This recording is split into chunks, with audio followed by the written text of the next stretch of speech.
Hello, everyone. It's Shane Kanto, your Wasteland reviewer, and welcome to the Wasteland Watchlist here on the SPDM Crew Podcasting Network. And this is my weekly show where my guest and I play a bit of movie roulette and pick a random film from my obscenely large, ridiculous random watch list, and you never know what we're going to get. Thanks, Forrest Gump. But joining me on this episode is our fearless leader here on the SPM crew. It is Mike Hilty. That's me. Hello. That is you, indeed. And we're here to talk about Gate of Hell. And this is a Japanese samurai film released October 31st, 1953. So happy Halloween. Runtime of just 86 minutes. It made $500,000 in the US, directed by Pinosuke Inugasa, and based on Tessa's Husband, a play by Kan Kikuchi, filmed with Eastman color, which we'll certainly talk about the colors in Mhm. this film.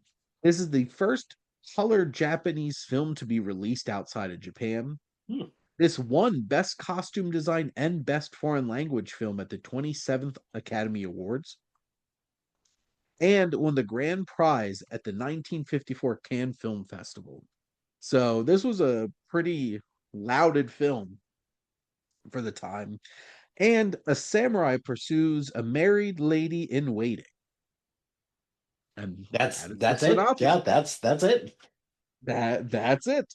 And starring uh Machiko Kyo and Kazuo Hasagawa and Isao Yamagata. And Mike, what are your general thoughts on Gate of Hell? You know what's funny about this is that in our last episode where we talked about pirate movies and how Yes. Hollywood traditionally struggles with pirate movies. You know what Hollywood doesn't struggle with? Samurai movies. Because samurai movies, there's tons of them out there and a lot of them they're great. They're really good. Even my favorite segment of Predator Killer of Killers was the samurai one, Oh, right? so good.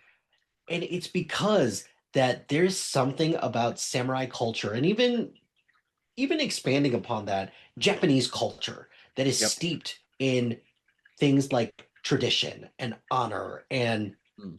different things like that that it just it comes across so well in any of these movies, including this one. Mm. This one has for the most part, a pretty straightforward plot.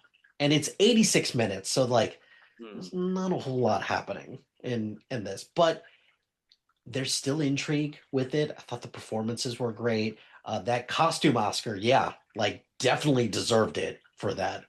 Oh Um, my God.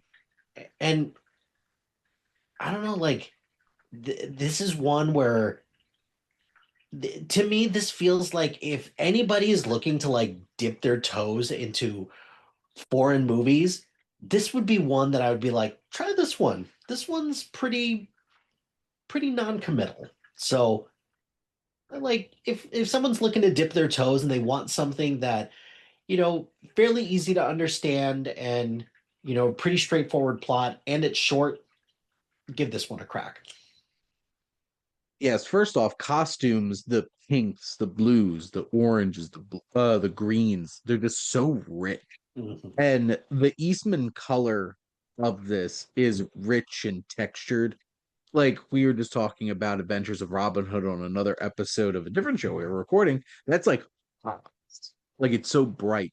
This is like rich and textured in a way that feels so tangible and gorgeous to look at. And they capture Japan so beautifully as well, the Mhm. greens of everything and the blue skies. I think this does a great job of capturing Japanese culture of this like Mhm. medieval time of, samurai and Mhm. shoguns. And like obviously Japanese culture has such a big impact. Like Shogun became an enormous show. The original Shogun was another enormous show. And, if I had to pick any country cinema that I love the most outside of the United States, Japan's it's pretty Japan. high up there. It's like all of these, like the Kobayashis, the Kurosawas, um, all of Ghibli. them, and then all the anime, um, the Miyazaki, the Satoshi Kon, and like all of those different creators, and something like this has a simple plot. It's also saucy Oh, it in is terms very of soft. like I will give you that. Yes. in because like if you want something intriguing where it's just like, oh, we got a love triangle here and tragic one at Mhm. that. And like this has such like that Japanese kind of honor ending that brings a tragedy to the forefront. And over the course of 86 minutes, you get this morality tale, and you have this man who saves this woman, and he believes that he is owed something, this connection, but she's already married, she's betrothed, and like, does his saving her life trump this commitment she already has to her husband? And No, no, it does in not. in That's his head is the problem. well, isn't that isn't that just a tale as old as time where somebody empower like samurais, they're nobility. So they do have a bit of power and a bit of sway. So just like any noble or knighted Yeah. group of individuals, um, there's going to be a little bit of that entitlement and think that because they did something that there needs to be some recognition in some way to like reward that, which is interesting because that's somewhat subverting that expectation about what it means to be, not like quite a gentleman, but in that there's just nobility and just doing the right thing. And I Well, feel like at first that's what's going through his head, and then yeah, the rest of the well, movie happens. and that's a challenging thing too. And what makes this conflict so complex is this balance of honor and what what is tradition Mhm. versus this commitment and what's the right thing, because I don't think the main character in this ever really thinks about what's the right thing to do. No, of course not. It's always what does he feel like he's owed based off of this code. Mhm. And you know there's surprising amount of agency that this woman takes on by committing this final act that she does, where Mhm. she's like, I'm not leaving this in any of these men's court. I'm doing it my way. Mhm. Hugh Frank. Um, and it's her the final moments of her presence in this film is like so my way coded, because she's like, I'm gonna go out how I'm gonna go out, and I'm not letting you get the upper hand here or anything like that. And it's one of those things where like I don't think this would happen in an American film. I feel like No, it's a very, no. very like this feels like a Japanese kind of thing. It's like I would rather die than dishonor. And it has that powerful kind of thing. And this is one of those films where it's 86 minutes and it's a lot of build up. It's a lot of Mhm. build up to this specific thing happening. And I think it's one of those films that I felt like watching it, I appreciated and connected more in hindsight than a lot of the watching through. And I think it takes the very end of the story to recontextualize the journey that you go on and just realize how important everything was along the way. But like, I'm not surprised. Well, one, I'm definitely not surprised this won that costume design Oscar. Um, I'm in hindsight, I'm not surprised that this won Best Foreign Language Film either. I think it has a very powerful. It's one of those films that just like nails the ending, where Mhm. it's so powerful that it really reinforces and lifts the rest of the film. But otherwise, there's a lot of I think the performances are strong. I think especially the three of them are really committed to these performances. But I Mhm. guess for you, Mike, was there anything else that really stood out to you? Um, I mean, the not really because I thought the performances were all really good from your three main characters. Um, from a plot standpoint, the story, like we mentioned before, it is pretty basic, but also thematically what it's talking about with that balance of honor and duty versus, thinking about what you want. And also you mentioned like the samurai code and what he thinks is deserved, but also that code is perverted a little bit as well because underneath the armor is is just a dude who, you know, can easily be corrupted, unfortunately. And It's a I dude think thinking with his dick. yep, It's uh, just tale as old as time, true as it can be. That is what at the end of the day, Mrs. Potts should have sang about is, you know, dude singing with his dick, ever just the that is same. indeed the oldest tale of time when it comes to men is don't think with your dick. Think Right. about think Hmm. and feel.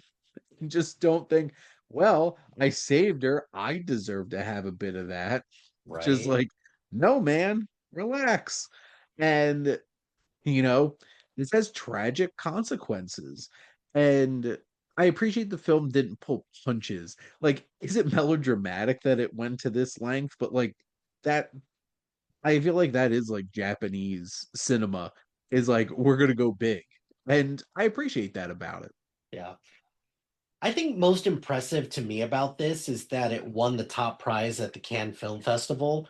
Given, with all due respect to Japan's place in the world in the 50s, Mhm. um, that's still pretty impressive, and gotta give it a lot of credit for that because I'm looking at all the other movies that were up for like the top prize at the Film Festival in 1954. There's a lot of movies in here. There's a lot of movies that like I've never heard of, but there's a good collection of movies, and for this to stand out, I think is pretty incredible considering that there was only like a handful of like only three movies from Japan selected for the film festival. So got to give it a lot of credit for that. There's only five Japanese films to ever win the Palme d'Or Hmm. or the grand prize. This was the first, and then Kagemusha in 1980, The Ballad of Narayama in 83, The Eel in 97, and Shoplifters in 2018, Wow. which I do recall Shoplifters and Hmm. that making a big impact. Hmm. But good for Japan.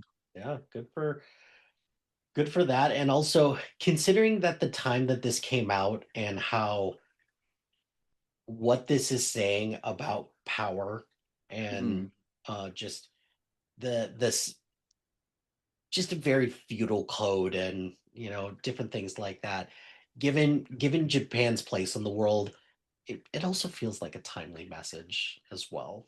Well, and also like even more on like the gender politics and the level of that personal level of like this man thinking that like he has any kind of ownership over this woman because he saved her life. Yeah, And it's just like well, I think you said it before about how this ending would have never made it into a film in the United States. Probably not until way later.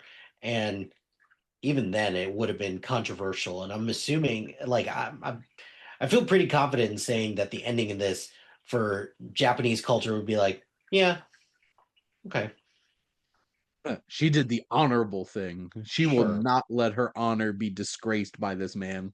sure. And you know, it's a one of those kinds of romantic tragedies that's dropped in this samurai film, and I loved it a lot, and it's a really impressive film, and it keeps reinforcing how much I love Japanese cinema from this time period, and specifically stories from this time period of Japanese Mhm. history. And there's so many more to enjoy, and I Yeah, love just checking them off my watch list. I keep thinking, would I have a different opinion about this if it was in black and white? Because I It's think interesting. what stands out a lot about this is the way that it looks. It just pops from a color standpoint. And you mentioned that this was the first Japanese film to be in color in the US. So Yeah, I don't know. Like, I'm sure cinematically that was probably like very impressive to watch on the big screen. Um, absolutely. so so yeah, like technically beautiful and also just culturally relevant. A lot of great themes and messages, and performances are great. Yeah, just this is one that I'm glad I got to check off my watch list as well. Absolutely. But Mike, thank you so much for coming on and chatting movies with me. Yeah, thanks for picking a random movie and allowing me to explore movies that I normally wouldn't seek out on my own. So appreciate you for that.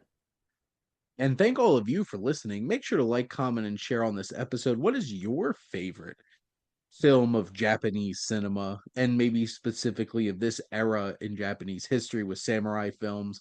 And make sure to follow or subscribe if you ever listen to your podcast. The SPM Crew Podcasting Network is ever expanding. We have so many great shows with all different types of interests, especially movies. If you love movies, got plenty of those. And if you want to be a guest on a show quite like this one specifically, or any of the others, or you want to start your own podcast and want somewhere to start it, make sure to reach out to us on our website. And if you like our logo, check out High Flyer Creative for all your digital marketing needs. But most importantly, thank you as always for tuning in and supporting the Wasteland Watchlist here on the SPDM Crew Podcasting Network.